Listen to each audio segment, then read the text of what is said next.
King of Gods. By Fast Food Restaurant, Kabanata 205. Sa loob. Ang pares ng kristal na asol na mata ay nag-scan sa lugar kung nasaan si Zhao Fang. Ang mga hibla ng enerhiya ng pag-iisip ay pinahaba tulad ng isang spiderweb. Naramdaman ni Zhao Fang ang pagyanig at pagkabasag ng lupa sa ibaba niya, na naging isang kalaliman. Sa himpapawid, ilang mga bowl ang apoy, na tumitimbang ng ilang tonelada, ang lumipad sa kanya. Ang pagkawasak na maaari nilang idulot ay maaari pang magbanta sa buhay ng mga nasa True Spirit Realm.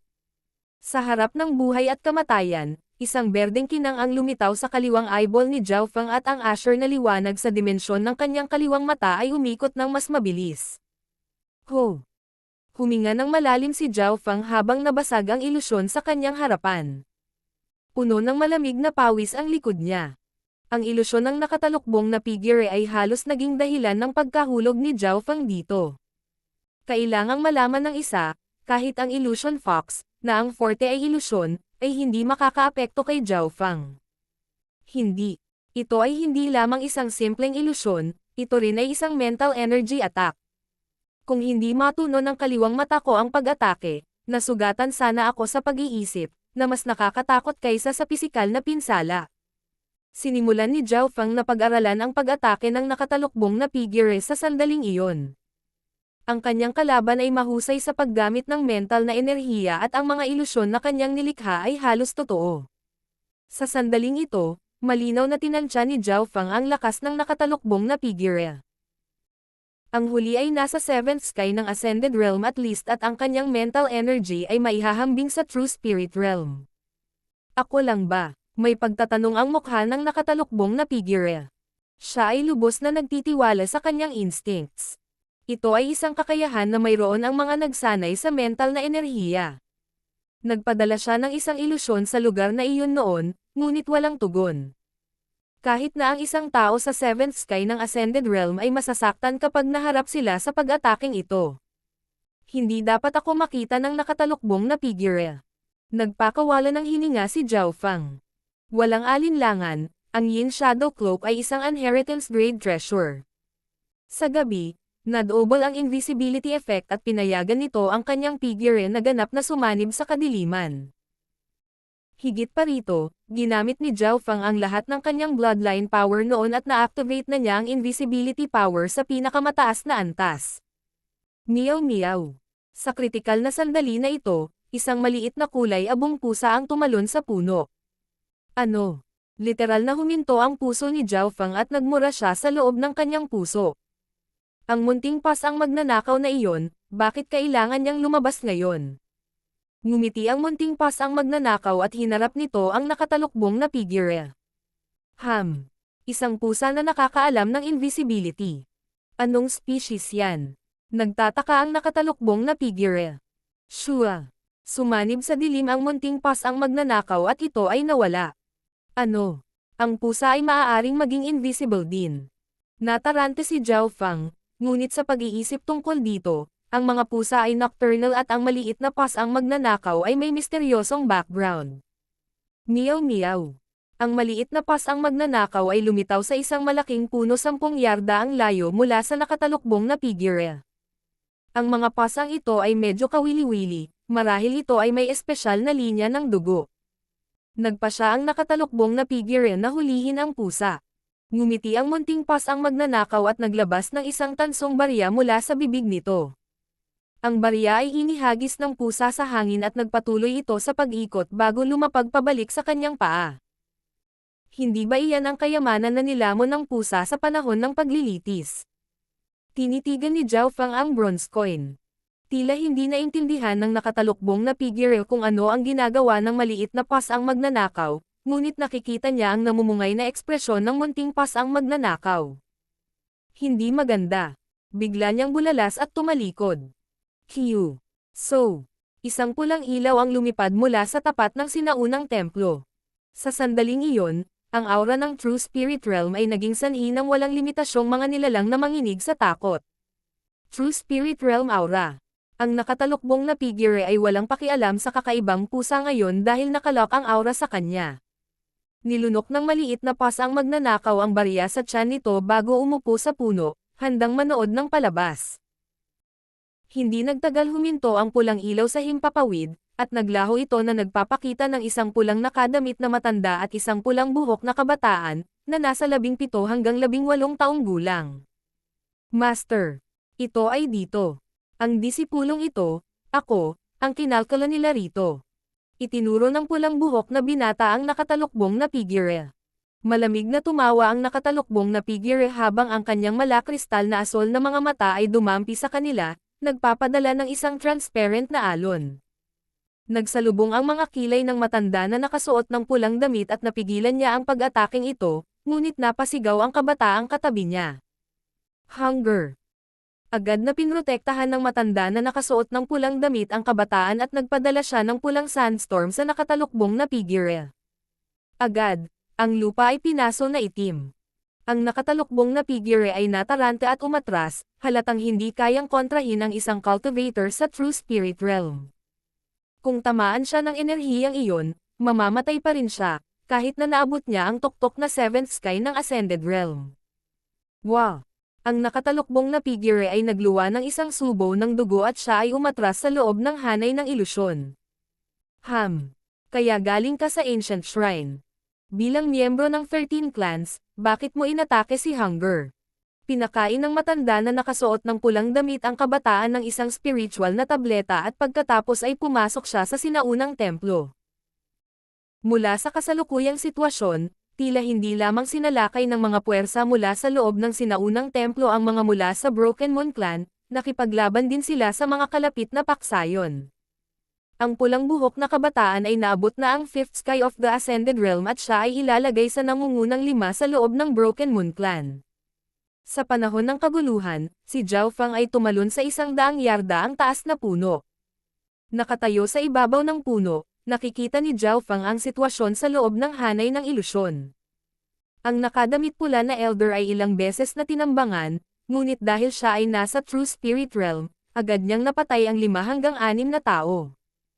Ang mga napatay ay nasa 5th sky ng Ascended Realm at least at napatay sila sa isang galaw. Iyan ang kapangyarihan ng True Spirit Realm.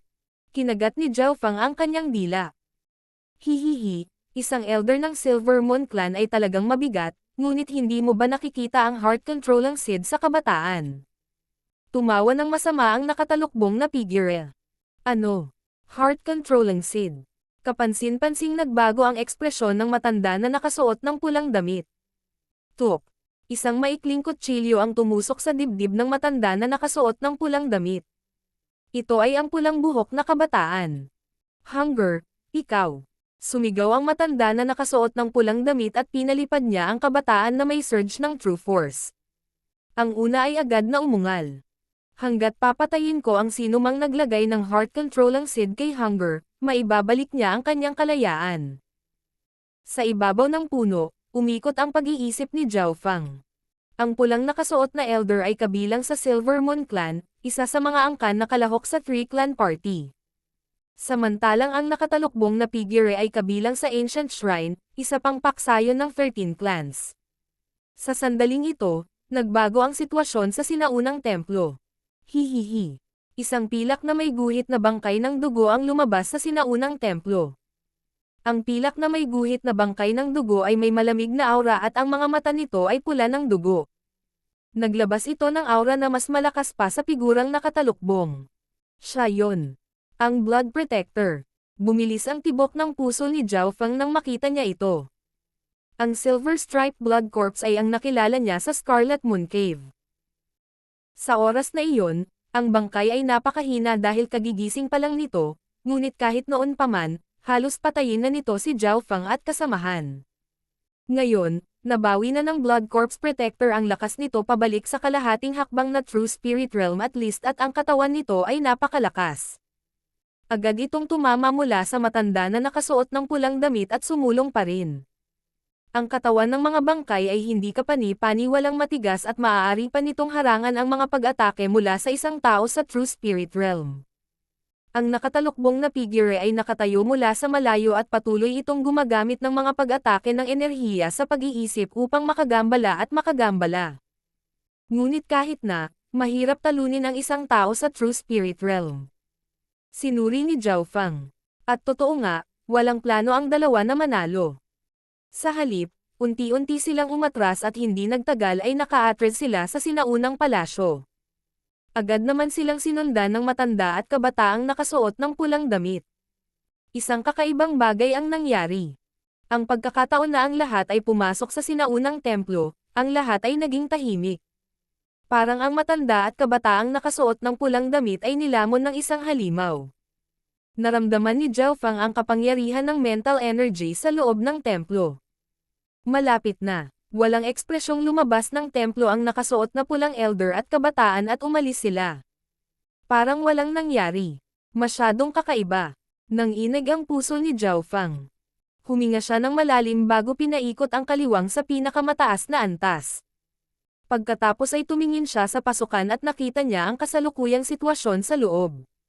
Sa loob ng templo. Parehong may mga pinsala ang nakatalukbong na figure at Blood Corpse Protector. Ito ay lalo na para sa Blood Corpse Protector, ang mga buto nito ay halos malaglag. Kung ito ay ibang tao sa kalahating True Spirit Realm, malamang na namatay na sila. Sa gitna ng bulwagan ay isang futon na may walang buhay na kalansay na nakaupo sa ibabaw nito. Gayunpaman, ang mga saksakan ng balangkas ay naglalaman ng dalawang madilim na pulang apoy. Si Zhao Feng ay likas na iniwas ang kanyang kaliwang mata mula sa pagtingin dito. Ho! Padilim ng padilim ang mga ilaw sa mata ng kalansay, na parang humihina.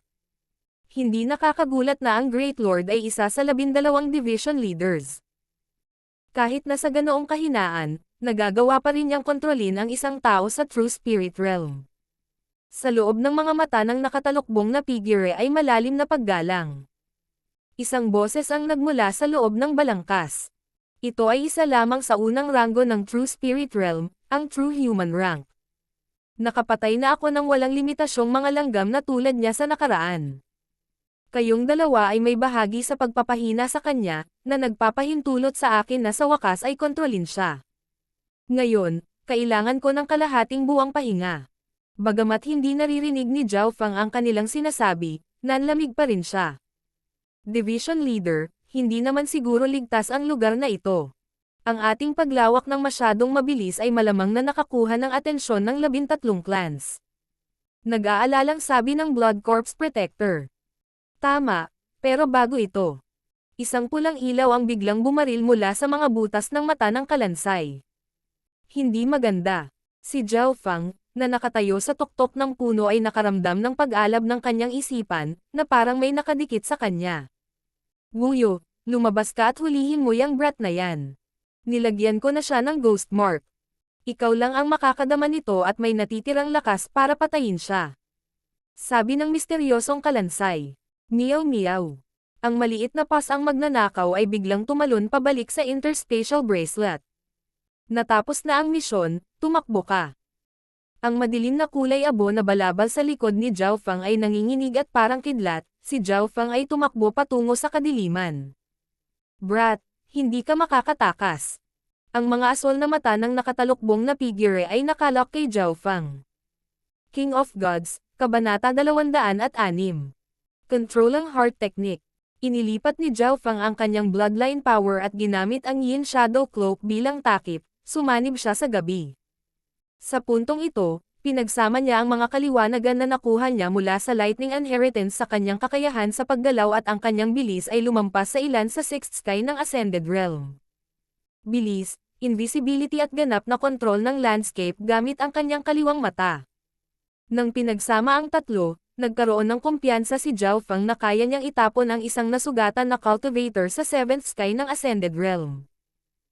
Gayunpaman, nalaman ni Zhao Feng na kahit anong pilit niyang itago, ang nakatalukbong na figure sa likod niya ay palaging makakahabol.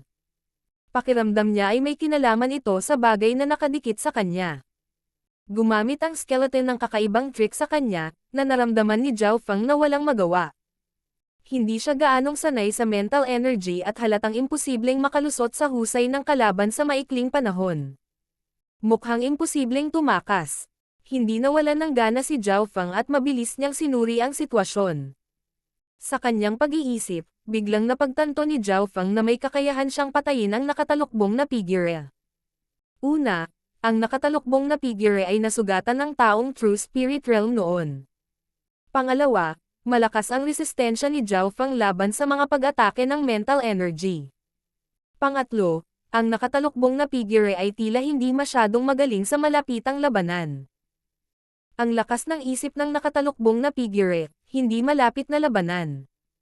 Sa labanan noon, nanatili siyang malayo at hindi siya nang ahas na lumapit.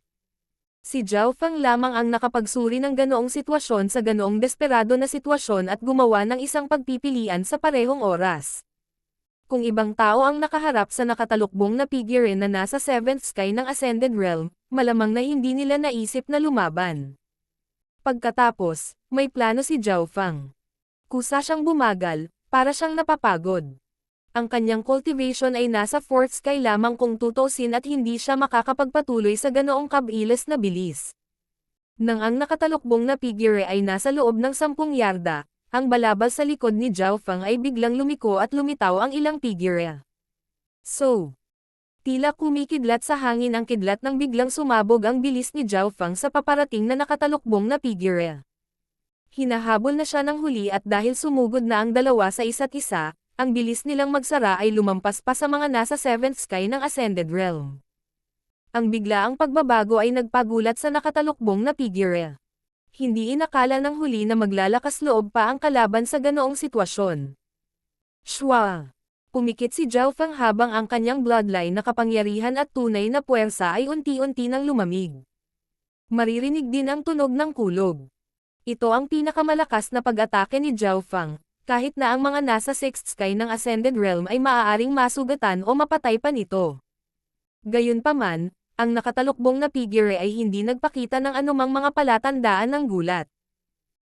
Sa kabaligtaran, isang panunuya ang lumitaw sa kanyang mukha habang ang kanyang asul na mga mata ay nagliliwanag ng isang alon ng mental na enerhiya. Hahaha, maaaring mabilis ang physical attacks, pero mas mabilis ba ito kaysa mental energy? Nanlamig ang figure ni Zhao Feng, 1 yarda lang ang layo mula sa nakatalukbong na figure. Pakiramdam niya ay pumasok sa kanyang isipan ang nabubulok na mental energy. Kapag ang kamalayan ng isang tao ay nasa kaguluhan, paano nila makokontrol ang kanilang katawan? Kinagat ni Zhao Feng ang kanyang mga ngipin at ganap niyang pinaandar ang kanyang kaliwang mata upang pigilan ito. Ang taong ito ay may napakaraming mental na enerhiya sa kanyang katawan at kaya niyang labanan ang halos anumang pag-atake ng enerhiya sa pag-iisip mula sa mga nasa ilalim ng True Spirit Realm. Lalong nagulat ang nakatalukbong na figure. Siya lang ang nakakaalam kung gaano katikat ang kanyang mental energy. Kahit na ang mga nasa 7th sky ng Ascended Realm ay hindi ito mahahadlangan. Sa labanan noon, maaari pa niyang matakpan at istorbohin ang tao sa True Spirit Realm. Ang brat na ito ay isa lamang na pinagpala ng langit. Kung napunta siya sa landas ng mental energy, kahit ako, na may kakaibang bloodline, ay madali niyang malalampasan. Nagseselos ang lumitaw sa puso ng nakatalukbong na figure habang lumalakas ang kanyang layuning pumatay. Ang ganitong henyo sa mental energy ay dapat patayin. Halata na ang nakatalukbong na figure ay natigilan sa talento ni Zhao Feng. Ang gayong dalisay at malaking halaga ng mental na enerhiya ay nangangahulugan na siya ay may halos buong katatagan laban sa mga ilusyon at pag-atake ng enerhiya ng isip. Ang sinumang nagsasanay sa landas ng enerhiya ng pag-iisip ay makakaramdam ng paninibugho at susubukang patayin siya. Ang mga taong ito ay kanilang kaaway. Lalong lumakas ang mental energy na nagmula sa nakatalukbong na figure. Pakiramdam ni Zhao Feng ay malapit nang masira ang kanyang malay. Sa sandaling ito, galit na galit niyang inikat ang kaliwang mata at itinago ang kanyang kamalayan sa sukat ng kaliwang mata. Ang mental energy na dumadaloy mula sa pag-atake ng nakatalukbong na figure ay pumasok din sa dimensyon ng kaliwang mata. Weng! Mabilis na umikot ang Asher na liwanag sa dimensyon at lumitaw ang hindi maipaliwanag na puwersa ng pagsipsip. Hindi maganda. Iyon ay. Takot na takot ang nakatalukbong na figure at naramdaman niyang hinihilan na ang kanyang kamalayan pati na rin ang kanyang mental energy. Mabilis na nauubos ang kanyang mental energy at halos mahigop ang kanyang kaluluwa. Sinubukan ng nakatalukbong na figure na lumaban, ngunit walang magawa. Sa wakas, itinikom niya ang kanyang mga ngipin at humarap sa posibilidad ng backlash. Pinutol niya ang isang bahagi ng kanyang mental energy upang maputol ang puwersa ng pagsipsip. Sa sandaling ito, may nangyaring hindi inaasahan. Ang nakatalukbong na figure ay nakaramdam ng sakit sa kanyang leeg at sa isang spray ng dugo at isang hiyawan, siya ay nahulog sa lupa, patay. Nabutas ang kanyang lalamunan at ngayon ay may maliit na butas ng dugo doon. Meow meow. Ang maliit na pas ang magnanakaw ay tumakbo pataas at pababa sa nakatalukbong na figure at binigyan si Zhao Feng ng isang mapagmataas na ekspresyon. Pinunasan ng huli ang kanyang malamig na pawis. Hindi niya inaasahan na aatakehin ng pusa ang nakatalukbong na figure sa ganoong kritikal na sandali. Ang munting pas ang magnanakaw ay mas maliksi at mas matalino kaysa sa inaakala niya. Anong ginagawa nito? Napagtanto ni Zhao Feng na kinakalkal ng pusa ang mga samsam sa digmaan. Sa ilalim ng hood ay ang mukha ng isang kabataan, mapatla na walang anumang bakas ng dugo. May mga palatandaan pa rin ito ng ayaw at takot. Sa loob lamang ng ilang paghinga, inalis ng munting pas ang magnanakaw ang lahat ng may halaga sa kanyang nakatalukbong na figure. Maging ang kanyang pantalon ay halos maubad na. Nakangangaroon si Zhao Feng. Isang bungkus ng mababang uri ng primal crystal na mga bato ang kinuha ng maliit na pas ang magnanakaw at nilunok ng paisa-isa. Nagkipagkasundo si Zhao Feng at ang pusa, hindi kakainin ng huli ang mga bagay na nasa loob ng kanyang interspatial bracelet. Ngunit ngayon ay kinakain ng pusa ang mga samsam sa digmaan kaya walang magawa si Zhao Feng. Ang munting pas ang magnanakaw ay nag-swipe ng dalawang paa nito. Sige. 50-50. Naunawaan ni Zhao Feng ang kahulugan nito. Ang baka ay mas tuso pa kaysa sa isang soro at isang kuripot. Hindi nagtagal, hinati ng dalawa ang mga gantimpala. May isang lumang aklat na may balat na pilak at ilang mga kasanayan. Heart Controlling Technique. Isang mental energy skill ng Ancient Shrine. Ginamit upang kontrolin ang mga tao. Kapag sinanay sa isang mataas na antas, ang isang tao ay kayang kontrolin ang walang limitasyong mga nilalang sa langit. Naramdaman ni Zhao Feng ang maraming impormasyon na dumaloy sa kanyang isipan. Nang walang anumang pag-aalinlangan, iniskan niya ang impormasyon sa kanyang kaliwang mata, ngunit ang iba pang mga kasanayan ay hindi kasing lalim ng heart controlling technique. Tuwang-tuwa si Zhao Feng. Sa wakas ay nakahanap na siya ng isang bagay na magagamit niya sa kanyang mental energy. Sa sandaling ito, tila naramdaman ni Zhao Feng na may kumikislap mula sa sinaunang templo. Shua! Walang pag-aalinlangan, ang balabal sa kanyang likuran ay umayos at sumanib siya sa gabi. Pagkatapos noon, dumating na ang Blood Corpse Protector pati na ang ilan sa mga kampan nito. Ibalik mo ang bangkay. Ipaubaya mo sa akin ang brat. Ang Blood Corpse Protector ay tumakbo sa direksyon kung saan nakatakas si Zhao Feng, ngunit dahil siya ay malubhang nasugatan at hindi pamilyar sa ghost mark, hindi nagtagal ay nawala sa kanya si Zhao Feng. Sa loob ng bulwagan, Division Leader, medyo pamilyar ako sa aura ng brat na yon. Isa siyang disipulo ng Broken Moon Clan at mukhang napakadalisay ng sinaunang bloodline niya. Ayon sa Blood Corpse Protector, hindi lang sinaunang bloodline. Ang kanyang mental energy talent ay 10 beses na mas mahusay kaysa kay Wuyo. Mahinang sabi ng kalansay. Paano ito posible? Hindi makapaniwalang bulalas ng Blood Corpse Protector. Si Wuyo ay 1 beses bawat 100 taon na henyo. Kung ang ating Dark Silence Division ay may mga henyo na tulad niya, paanong hindi babangon ang ating Holy Religion? Sa kabutihang palad, ang Ghost Mark ay hindi kumukupas para sa isa pang 3 taon. Ang boses ng kalansay ay naglalaman ng pag-asa at pananabik. Division Leader, hindi madaling sasali ang batang iyan sa ating Holy Religion. Binigyan ko siya ng invitation last time, pero niloko niya ako. Sa pag-iisip tungkol sa nangyari noong nakaraan, nakaramdam ng galit ang Blood Corpse Protector. Kapag may sapat na kita, lahat ay posible. Ang pulang kislap ng liwanag sa wakas ay lumabo ay nanalo sa mga butas ng mata ng kalansay. Agad umalis sa lugar na ito at pumunta sa Iron Dragon Country upang makipagkita sa iba pang 2 dibisyon. Ang 13 bansa dito ay hindi mahalaga. Makalipas ang 3 araw. Sa isang nakatagong pugad ng ibon sa loob ng Sky Cloud Forest. Meow meow. Ang munting pasang magnanakaw ay masayang tumalon sa mga sanga at nilero laro nito ang lumang barya. Binuksan ni Zhao Feng ang kanyang mga mata at isang flash ng mental energy ang lumitaw at kumupas. Kung may sapat na atensyon, malalaman nila na ang kanyang aura ay naging mas kakaiba. Sa nakalipas na ilang araw, si Zhao Feng ay nakakakuha ng kaliwanagan mula sa mga tala at kasanayan na mayroon ang nakahod na figure. Mas alam na niya ngayon ang tungkol sa mental energy at ngayon lang niya nalaman kung gaano kalakas ang mental energy source sa kaliwang mata niya. Ngunit bagamat malaki ang pinanggalingan, maliit na bahagi lamang nito ang magagamit ni Zhao Feng dahil karamihan sa mga ito ay selyado. Sa mga kritikal na punto lamang ito maa-activate.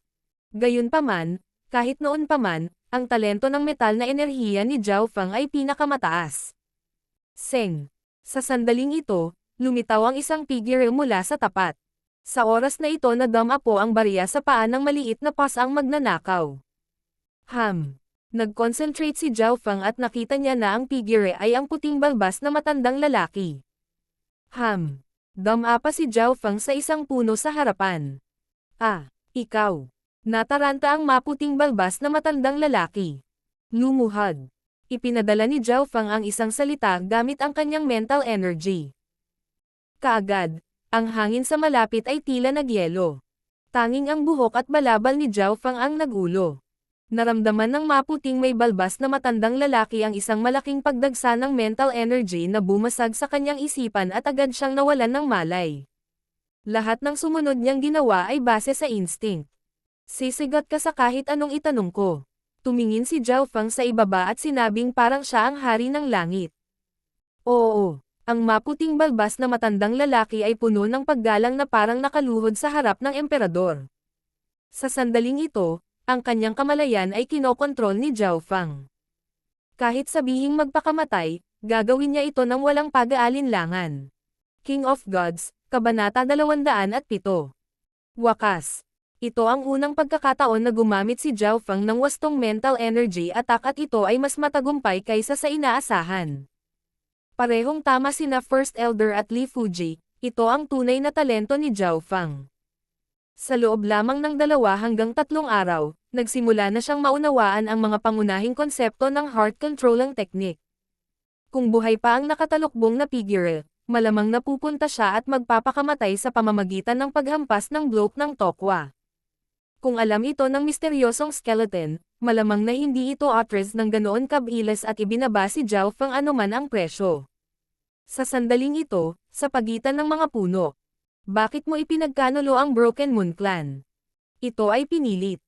Puno ng paggalang at takot ang mukha ng matanda na may puting balbas. Nagsalubong ang mga kilay ni Zhao Feng. Ang sitwasyon ay mas komplikado kaysa sa inaasahan. Hindi lamang ang maputing balbas na matandang pinilit na ipagkanulo ang clan, nagkaroon din siya ng takot at pagsunod sa ancient shrine. Ang heart controlling technique ay napakalalim at makokontrol pa nito ang kamalayan ng iba, ngunit ngayon lang ito natutunan ni Zhao Feng at hindi ito malapit sa antas ng nakahod na figure. Ano ang pinagmulan ng puwersang ito? Ano ang koneksyon ng ancient shrine at Scarlet Moon religion? Ang isang ito ay sumusunod lamang sa mga utos at hindi alam ang kanilang pinagmulan o ang pagkakaroon ng Scarlet Moon religion. Nagtataka ang ekspresyon ng maputing balbas na matandang lalaki. Labis na nagulat si Zhao Feng. Mukhang isa lang siyang mensahero at wala siyang malapitan sa pagpasok sa inner circle, hindi niya alam gaya ng sarili niya. Ang isa pang round ng pagtatanong ay nagpatunay sa mga hinala ni Zhao Feng. Ang maputing may balbas na matandang lalaki ay isa lamang outer circle member na kinokontrol ng Scarlet Moon religion at siya ay isang pain, isang chess piece. Ayon sa kanyang nalalaman, lahat ng 13 clans ay napasok ng Scarlet Moon religion ngunit ang mga ito ay limitado lamang sa mga panlabas na miyembro. Makalipas ang kalahating araw, sa loob ng isang silid ng aklat ng Guanzhen Palace. Hindi ako makapaniwala na naging core disciple ka at naging taga-suporta mo ang First Elder sa loob lang ng kalahating taon. Puno ng saya at pagtataka ang mga mata ni Lord Guanzhen. Hindi niya akalain na magkakaroon ng ganito kagandang kinabukasan si Zhao Feng noong ipinadala niya ang huli sa Sky Moon Mountain. Noong panahong iyon, naisip ni Lord Guanzhen na ang rate ng tagumpay ay mas mababa sa 50%, at ito ang pinakamaganda. Ngayon, sa loob lamang ng kalahating taon, si Zhao Feng ay naging core disciple at siya ay lalahok sa Three Clan Party. Bukod kay Zhao Feng sa silid, naroon din ang maputing balbas na matandang lalaki. Sinabi ni Zhao Feng kay Lord Guanzhen ang tungkol sa misyon at pagkarinig nito, nagulat ang huli, hindi lamang dahil sa pagpapakita ng lakas ni Zhao Feng, kundi dahil din sa mga kamay ng Scarlet Moon Religion. Hindi ako makapaniwala na mayroong isang taong nasa antas ng subdivision leader sa Cloud Country. Natigilan si Lord Guanzhen. Hanggang ngayon, hindi pa rin alam ni Zhao Feng ang tunay na pagkakakilanlan ng misteryosong kalansay. Kung tutuusin, ang kanyang kaliwang mata ay nakakakita lamang, at hindi nakakarinig. Mula sa kung paano kumilos ang Blood Corps Protector patungo sa skeleton, malamang na ang huli ay maaaring maging isang subdivision leader. Noon kapag ang Scarlet Moon Religion ay nasa tuktok nito, mayroong kabuoang 108 subdivision kung saan sino man sa kanila ang kayang sirain ang 13 clans.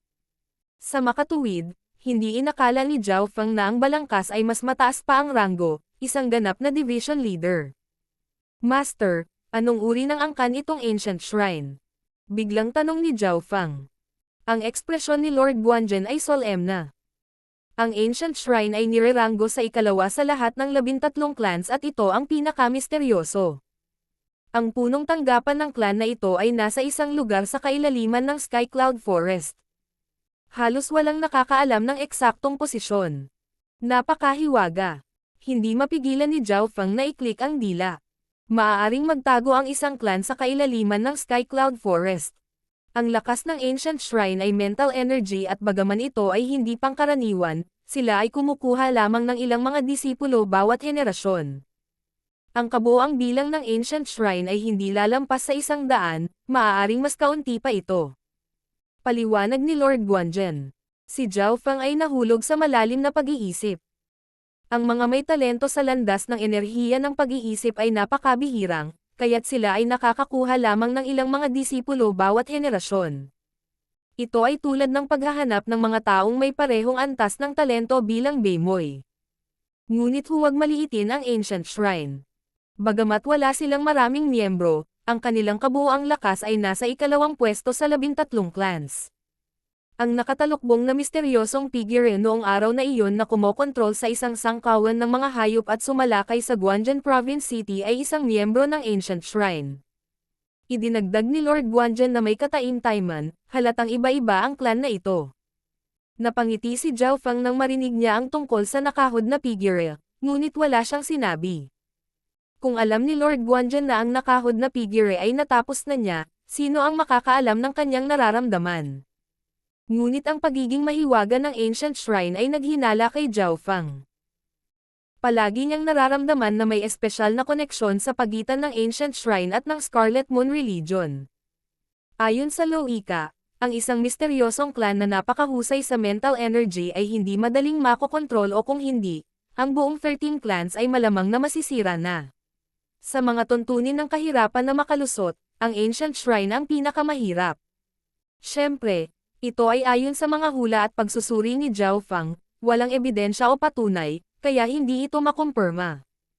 Kung nagsimula siyang magpakalat ng mga chismis, ang Broken Moon Clan ay haharap sa matinding pressure mula sa Ancient Shrine. Master, malapit nang magsimula ang Three Clan Party. Kailangang umalis na ang disipulo ito ngayon. Hindi nagpasya si Zhao Feng na manatili ng matagal sa Guanzhen Palace. Ang Three Clan Party ang pinakamahalagang bagay ngayon. Kahit na si Zhao Feng ay hindi nakakaramdam ng apurahan, gagawin ni First Elder. Mabuti. Three Clan Party. Mukhang minamaliit ko ang lakas mo. Hindi napigilan ni Lord Guanzhen ang kanyang pananabik. Ang Three Clan Party ay isang alamat lamang sa kanya noong siya ay isang panlabas na disipulo. Fenger, dahil makakasali ka sa Three Clan Party, nangangahulugan ito na magkakaroon ka rin ng mataas na pagkakataon na makapasok sa Alliance Banquet mamaya. Ayon sa pagkakaalam ko, ang Three Clan Party ay pinaglalaban lamang ng 3 magkakalapit na clans. Ang Alliance Banquet ay ang tunay na yugto ng mga henyo.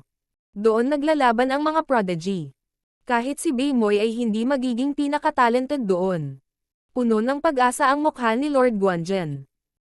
Ang Three Clan Party at Alliance Banquet ay dati niyang pangarap ngunit dahil sa paghihigpit sa talento, wala sa mga pangarap na ito ang naabot. Master, huwag kang mag-alala. Iuuwi ng alagad na ito ang lahat ng kaluwalhatian para sayo. Sabi ni Zhao Fang. Pagkatapos ay umalis siya kasama ang maputing balbas na matandang lalaki, na sumunod sa kanya mula sa likuran na parang isang katulong. Biglang nakita ng mga mata ni Lord Guanzhen ang isang pakete sa mesa at binuksan ito, may ilang spiritual pills pati na rin ang ilang martial arts at kahit 2 middle-grade mortal weapons. Nang makita ito, namula ang mga mata ni Lord Guanzhen, ngunit hindi niya alam kung ito ay mula sa pasasalamat o emosyon. Sa parehong gabi, ni Lord, isang misteryosong tao ang nag-iwan ng isang bagay sa mga hakbang para sa iyo. Isang miyembro ng Guanzhen Corp ang yumuko at nag-abot ng isang metal na lalagyan. Binuksan ito ni Lord Guanzhen at napagtanto na mayroon ding ilang mga spiritual na table tasks at kasanayan. Bagamat hindi sila katumbas ng halaga ng ibinigay ni Zhao Fang, malaki pa rin ang halaga nito. Sa ilalim ng lalagyan ay naglalaman ng isang sulat. Talagang kukunin ko ang ulo ng Haiyon Master balang araw at ibibigay ito kay Master. Mula kay Baymoy. Huminga ng malamig si Lord Guanzhen at agad niyang pinutol ang papel. Fenger. Moir. Ang swerte ko na maging mga disipulo ko kayong dalawa. Wala na akong pinagsisisihan. Haiyon, maaaring naging maganda ang buhay mo ngunit nawala ka, nawala. Tumulo ang mga luha sa mukha ni Lord Guanzhen habang halos mabaliw ang huli. Sa Broken Moon Clan, 3 araw na lang ang natitira bago ang Three Clan Party. Sa araw na ito, bumalik si Zhao Fang at ibinigay ang puting balbas na matandang lalaki kay Vice Headley. Sa nakalipas na kalahating taon, may balita ng pagpasok ng Scarlet Moon Religion sa 13 clans. Bagamat sinubukang bumangon ng Scarlet Moon Religion ng ilang beses sa nakalipas na 100 taon, palagi silang pinapatay ng malalaking paksayon ng North Continent. Ang mga maliliit na puwersa na tulad natin ay kailangan lamang na protektahan ang ating mga pangunahing miyembro. Hindi na nagulat si Vice Headley sa resulta ng misyon. Nagulat si Zhao Fang.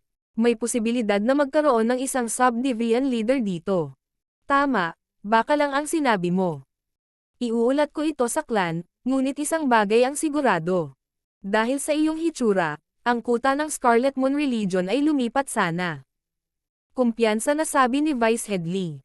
Parehong hindi alam ni Zhao Fang at Vice Headley na ang misteryosong skeleton ay hindi isang subdivision leader, ngunit isang ganap na division leader. Ang Scarlet Moon Religion ay sinasabing mayroong 12 division, at 108 subdivisions. Ang isang division leader ay nakapagdulot ng alon sa Northern Continent at maaaring sirain ang isang maliit na clan ay parang laro ng bata. Sa kabutihang palad, ang 13 clans ay masyadong mahina sa kanilang mga mata at walang silbi ang pagsira sa lugar na ito. Naisip ni Zhao Fang na kahit na walang pakialam ang mataas na autoridad ng clan, bakit ako? Ngunit iniulat niya pa rin ang lahat kay First Elder. Ibig mong sabihin, isa sa mga elder ng Silver Moon Clan ay maaaring kinuha ng Scarlet Moon Religion. Ang First Elder ay kalahati lang ang naniwala dito dahil kung talagang may nakakatakot na pag-iral, hindi sana umatras si Zhao Fang nang hindi nasaktan. Sa parehong araw, ang Broken Moon Clan ay nagpadala ng 2 elder at ilang elite para magmanman sa Ancient Shrine, ngunit ang lugar ay nawasak na. Wala silang magawa. Ang focus ngayon ng Broken Moon Clan ay sa Three Clan Party at sa oras na iyon, tatalakayin ng 3 clans ang ilang mga bagay, kabilang ang kung paano haharapin ang Scarlet Moon Religion. Wala talagang pakialam si Zhao Fang. Hindi mahalaga kung gaano kagulo ang mundo, tanging lakas lang ang makakalutas ng lahat. Sa isang kisap mata, 3 araw na ang lumipas at si Zhao Fang ay gumawa ng higit na pag-unlad sa mental energy. Sa sandaling ito, kinokontrol niya ang isang ibong lumilipad gamit ang kanyang kaliwang mata. Phew! Nang makarating ang ibon sa loob ng Floating Crest Palace, naging alikabok ito ng kidlat. Nang inig ang puso ni Zhao Fang at tila nagkaroon siya ng kaunting liwanag. Sa pagkakaroon ng personal na lasa ng kidlat, ang kanyang mga insight sa Lightning Inheritance ay lumalim. Binuka niya ang kanyang palad at lumitaw ang ilang maliliit na arko ng kidlat. Sa wakas ay naintindihan na niya ang ikasampu ng unang palapag ng pamana ng lightning. Junior Brother Zhao, gusto kang makita ni Master. Magsisimula na ang Free Clan Party. Sa labas ng patio ay dumating ang boses ni Yang Gan. King of Gods, Kabanata 208. Paglalakbay. Okay. Lumabas si Zhao Feng sa kanyang courtyard at nakipagkita kay Yang Gan. Hindi nakita ang huli sa loob ng kalahating buwan, ang aura ni Yang Gan ay walang alinlangan na mas malakas.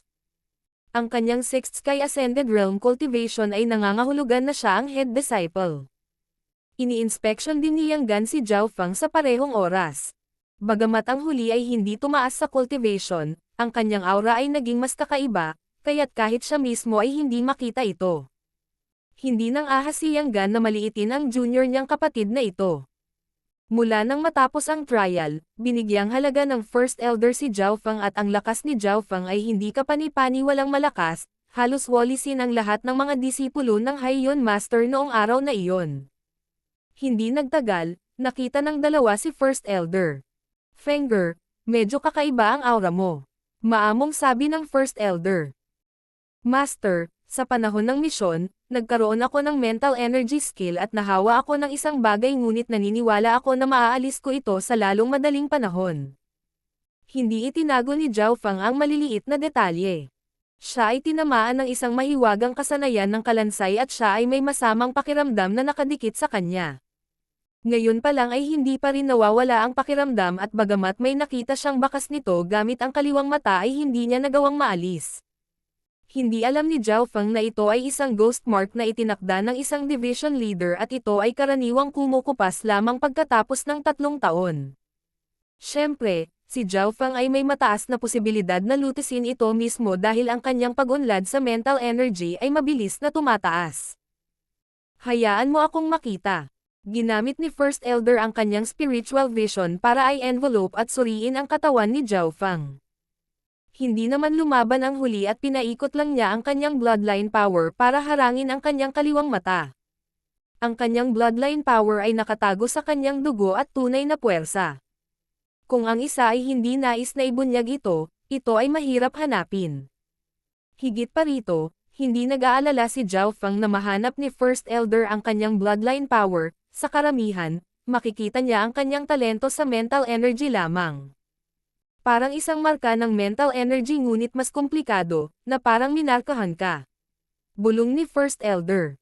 Gayunpaman, kahit isang taong kasing lakas ng First Elder ay hindi ito nagawang alisin. Ang cultivation ng tao ay malamang na umabot na sa True Lord Realm at ang mental energy ay hindi ko forte. Maaaring maalis ito ng mga tao mula sa Ancient Shrine, ngunit hindi nila ito gagawin ng madali. Nagsalubong ang mga kilay ni First Elder, na para bang alam ang problemang ay dudulot nito. True Lord Rank. Masyadong nakakatakot iyan. Wala pang nakaabot sa ranggo na iyon sa 13 clans sa nakalipas na ilang daang taon. Nagulat si Yang Gan. Ang True Spirit Realm ay nahati sa 3 rank. True Human, True Mystic at True Lord. Sa ngayon, wala pang elder na nakaabot sa True Mystic rank. Ang True Lord rank ay ang tuktok sa Northern Continent at ang mga nasa ranggo na iyon ay may titulong True Lord. Naantig din si Zhao Feng, ang First Elder ay nasa tuktok lamang ng True Human rank at ang iba pang elder ay nasa maaga o huling yugto ng True Human rank. Fenger, mag-ingat ka. Hindi ko alam kung ano ang layunin ng taong iyon. Pagkatapos ng Alliance Banquet, hihingi ako ng tulong sa Ancient Shrine. Napabuntong hininga ang unang elder. Master, huwag kang mag-alala. Hindi mo na kailangang hanapin ang Ancient Shrine, naniniwala akong kaya kong ayusin ang sarili ko. Tiwalang sinabi ni Zhao Feng, ngunit hindi siya pinaniwalaan ni First Elder o ni Yang Gan. True Lord rank, iyon ang rurok ng pag-iral. Kahit sino sa kanila ay kayang kontrolin ang walang limitasyong buhay at ibagsak ang langit. Ang pagkakaiba sa pagitan ng True Human rank at True Lord rank ay parang First Sky of the Ascended Realm at Seventh Sky. Makalipas ang isang oras, dinala ng First Elder ang dalawa sa Central Division. Nandoon na si Haiyan Master at Beimoy. Bukod doon ay nandoon din si Lola Liuyo. Siya ang may pananagutan sa paggawa ng tableta at gamot. Ang 3 elder at 3 core na disipulo ay naruroon lahat. Bahagyang nagbago ang ekspresyon ni Zhao Feng nang damapo ang kanyang tingin kay Beimoy. Sa loob lang ng kalahating buwan, naabot ng taong ito ang 5th sky. Noong nag-away sila noong huli, nasa peak 4th sky lang si Beimoy. Ang gayong pag-unlad ay talagang nagpatunay sa kanyang talento. Ang hindi alam ni Zhao Feng na pagkatapos niyang halos matalo ang lahat ng mga disipulo ng Haiyun Master, si Beimoy ay nagsimulang pataasin ang kanyang kultibasyon. Sa pamamagitan lamang ng kompetisyon ay nagawa ng isa na mapabuti at lumikha ng mga himala. Kung wala si Zhao Feng, hindi mapipiga ni Beimoy ang kanyang potensyal ng ganito kabilis. Kasabay nito, kung walang Beimoy, maaaring hindi maabot ni Zhao Feng ang kanyang kasalukuyang sitwasyon. Kahit na ang head disciple na si Yang Gan ay nakaramdam ng pressure. Si Beimoy ay isang taong nakatanggap ng mana at naabot na niya ngayon ang 5th sky, ibig sabihin ay naghanda siya ng banta sa kanya. Nabuo na ang mga taong dumalo sa 3-clan party. Punong alagad, Yang Gan, 6th sky. Core disciple, Beimoy, 5th sky. Core disciple, Zhao Feng, 4th sky. Humanda kayo sa pag-alis. Kinawayan muna ni Elder ang kanyang kamay at maririnig ang tili ng isang agila. Isang higanteng gintong agila ang lumipad sa himpapawid. Ang mga pakpak nito ay nagpadala ng mga alon ng hangin. Ito ang Golden Asian Giant Eagle. Sinimulan itong suriin ni Zhao Feng. Ang Golden Asian Giant Eagle ay may mga pakpak na umaabot ng 7 hanggang 8 yarda at kayang tumakip sa isang maliit na hardin. Madali itong nakapagbuhat ng 10 tao. Sa mga tuntunin ng lakas, ang Golden Asian Giant Eagle ay maihahambing sa 7th sky of the Ascended Realm, ngunit sa mga tuntunin ng dalisay na bilis, maaari pa itong lumampas sa mga normal na cultivator sa True Spirit Realm. Pagkatapos ng lahat, ang mga nasa True Spirit Realm ay maaari lamang lumipad sa maikling panahon. Pinangunahan ng First Elder ang grupo ng mga tao papunta sa likod ng agila. Meow meow. Biglang lumitaw ang maliit na pasang magnanakaw at nagsimulang mausisa na suriin ang paligid nito. Nang si Zhao Feng at ang maliit na pasang magnanakaw ay humakbang sa likod ng mga agila, bahagyang nanginig ang huli at nagpakita ng tanda ng takot. Naramdaman ito nina First Elder at Haiyun Master. Hinaplos ng una ang Golden Asian Giant Eagle, na naging dahilan upang madaig ng huli ang takot. Sa kabilang banda, ang mga tingin ni Haiyun Master ay lalong nag-aapoy habang nakatitig sa maliit na pasang magnanakaw. Ang Golden Asian Giant Eagle ay naglalaman ng mga bakas ng sinaunang bloodline at ito ang pinakamalakas na hayop ng Broken Moon Clan. At ang pag-iral na tulad nito ay natatakot sa maliit na pasang magnanakaw. Siyempre, hindi na malaya ni Haiyun Master na si Zhao Feng at ang maliit na pasang magnanakaw ay parehong tumapak at hindi alam kung natatakot ang agila sa una o huli o pareho. Ngunit hindi pinansin ni Haiyun Master ang pag-iral ni Zhao Feng. Meow meow. Namilog ang mga mata ng maliit na pasang magnanakaw habang ito ay mabilis na pamitik sa hangin at damapo sa balikat ni Haiyun Master. Si Zhao Feng at ang iba pa ay napahinto. Unang nagulat si Haiyun Master, ngunit pagkatapos ay tuwang-tuwa siya. Alam din kaya ng munting pasang magnanakaw na kung mas malakas ang isa, mas magaling sila. Huho! Ang Golden Asian Giant Eagle ay nagpakpak ng kanyang mga pakpak, na nagdulot ng isang unos ng gininto ang hangin at pagkatapos ay lumipad pataas sa kalangitan. Sobrang bilis. Tumayo si Zhao Feng sa ibabaw ng likod ng agila at pinagmasdan ang mga bundok at ilog sa ibaba. Isang taon na ang nakalipas, noong nasa pamilya pa siya ni Zhao, naisip niya ito noong 1 taon. Balang araw, gagamitin ko ang sarili kong kapangyarihan at maglakbay sa mahiwagang kontinenteng ito. Meow meow. Ang maliit na pasang magnanakaw ay tila nakikisama sa Haiyun Master at ang huli ay nag-uumapo sa kaligayahan. Kapag nagkaroon siya ng magandang relasyon sa pusa, hindi siya matatanggihan ni Zhao Feng kung may iaalok siya kapalit ng pusa. Walang pakialam si Zhao Feng, ang maliit na pasang magnanakaw ay may napakataas na pamantayan at malamang na hindi ito sumunod kay Haiyun Master. Malamang may pinaplano ito.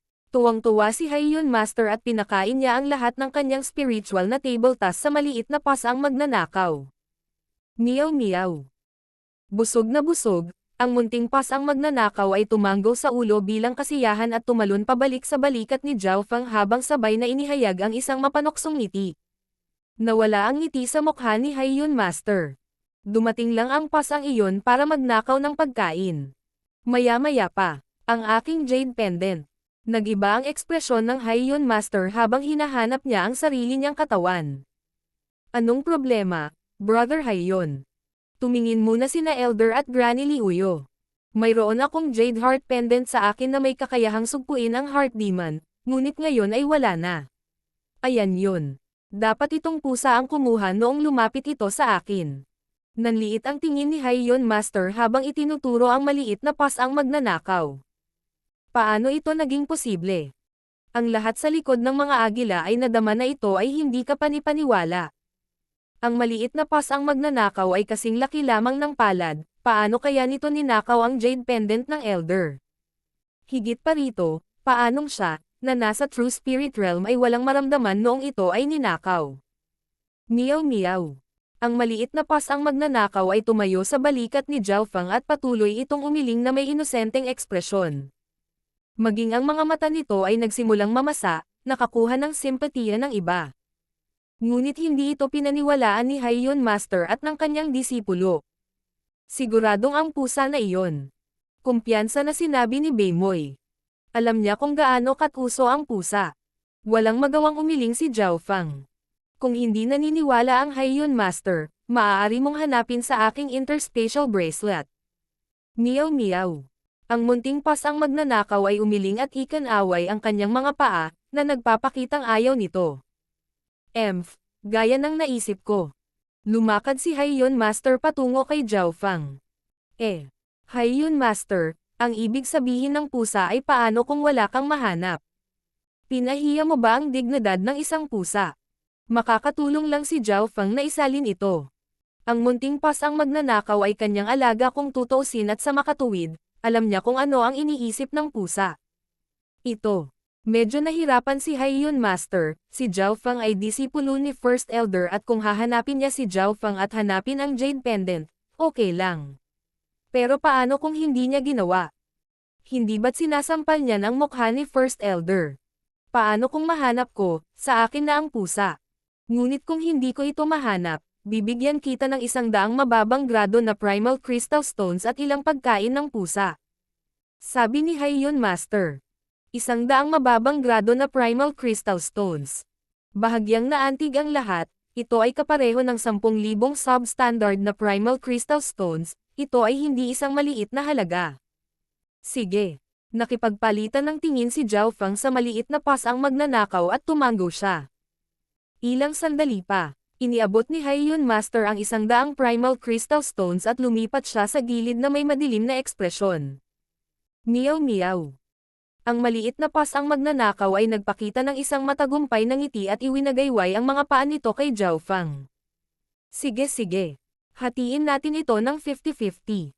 Nang marinig ito, halos himatayan ang lahat. Parehong pangit ang ekspresyon ni Haiyun Master at Beimoy at wala nang ibang sinabi sa paglalakbay doon.